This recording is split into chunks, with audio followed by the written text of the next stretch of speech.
नमस्ते भारत, सत श्री अकाल, अस्सलाम वालेकुम, जय भीम। 2024 के इलेक्शन नजदीक आ रहे हैं। जिस तरह से इलेक्शन नजदीक आ रहे हैं, आप देख रहे हैं कि भारत देश में एक घटना जो है बढ़ती जा रही है।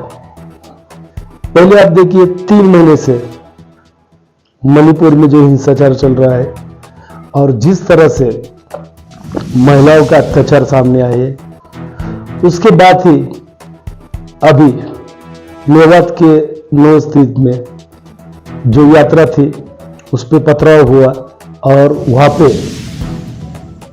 गुरुग्राम में मस्जिदों के साथ कई घर आदमी फूंक दिए गए। उस हिंसा में बहुत से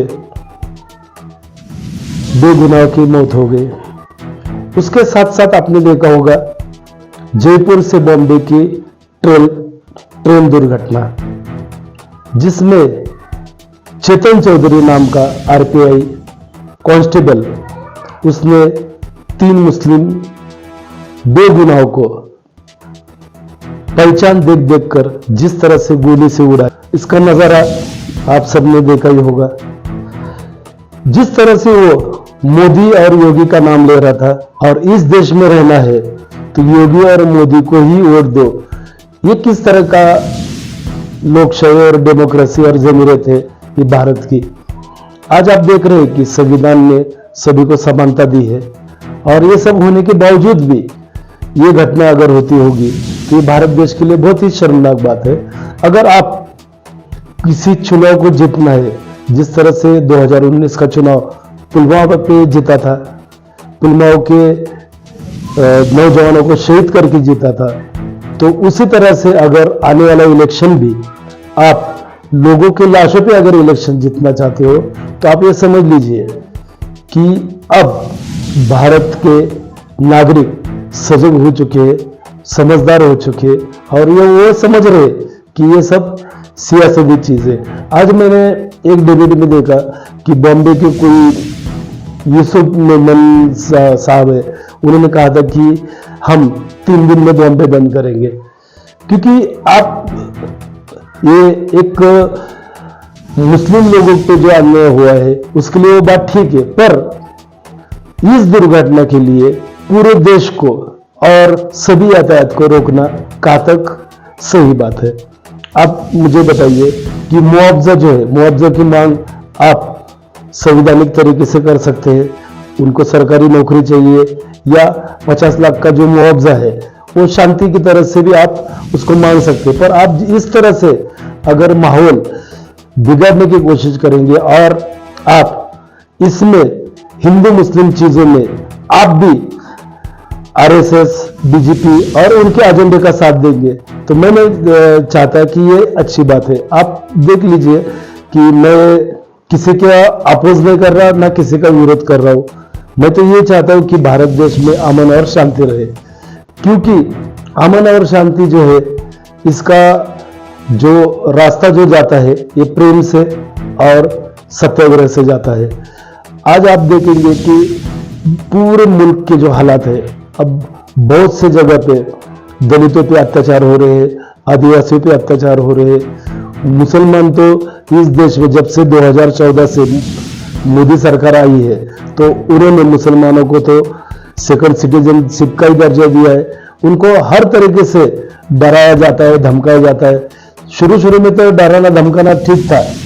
मॉब लिंचिंग देखिए, मॉब लिंचिंग में कितने बेगुनाहों को मारा गया है, पर अब इनकी नौबत यहां तक आई कि तुम नाम लेकर, योगी और मोदी का नाम लेकर सरेआम अगर गोली मारना, ये कहाँ का इंसाफ है। अगर यही चीजें हमेशा होती रही तो इस मुल्क में जमहूरियत का पता ही नहीं चलेगा। आज आप देख रहे हैं कि जिस तरह से हमारे पंतप्रधान नरेंद्र मोदी जी का रवैया है, मणिपुर के बारे में हो या नो के दंगाई के बारे में हो, वो उसकी बात नहीं करते, वो राजस्थान की बात करते हैं कि राजस्थान में हम ये करेंगे, राजस्थान में हम ये कहेंगे। आज हमने पुणे में 1 तारीख को पंतप्रधान मोदी आए थे, उनके बैनर लगे थे, नीति, गति और कृति। इस बैनर का टाइटल था।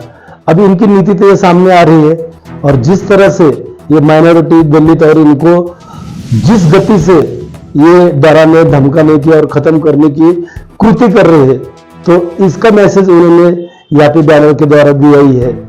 अभी मैं आप सभी भारतीयों से ये निवेदन करने के लिए आया हूं कि आप जो लोग हैं, आप लोग इस हिंसाचार के हिस्सा मत बनिए, क्योंकि ये सियासी लोगों का ये एजेंडा है कि हिंदू मुस्लिम करो, हिंदू दलित करो, दलित क्रिश्चियन करो, मुस्लिम क्रिश्चियन करो।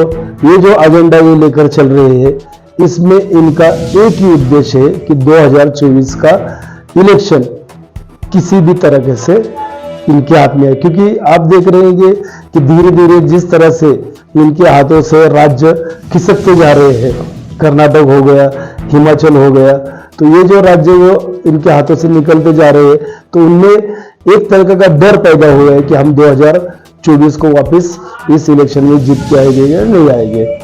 जिस तरह से महाराष्ट्र में सरकारें बदली जा रही है, राष्ट्रवादी हो या शिंदे हो, उनको जिस तरह से शिवसेना को और राष्ट्रवादी को फोड़ा गया, ये जो राजनीति, जो तोड़फोड़ की राजनीति है, इसमें जो ईडी का इस्तेमाल, सीबीआई का इस्तेमाल जो हो रहा है, अब इन सब चीजों को अगर आप मद्देनजर देखेंगे तो इससे यही साबित होता है कि किसी भी तरह से ब्रिटिश हुकूमत जिस तरह से थी कि इनको डिवाइड एंड रूल, और इस हिसाब से आज का ये बीजेपी सरकार का काम शुरू है।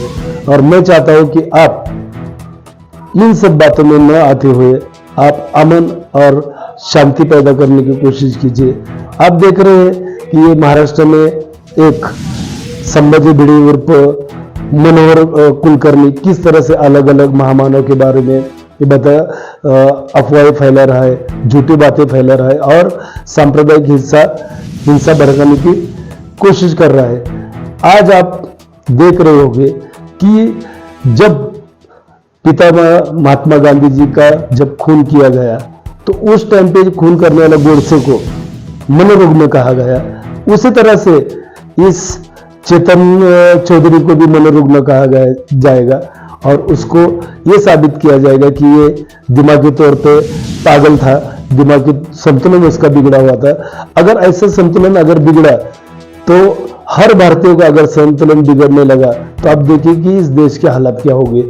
इतना कहकर मैं अपनी बात रखता हूँ। जय भारत, जय संविधान।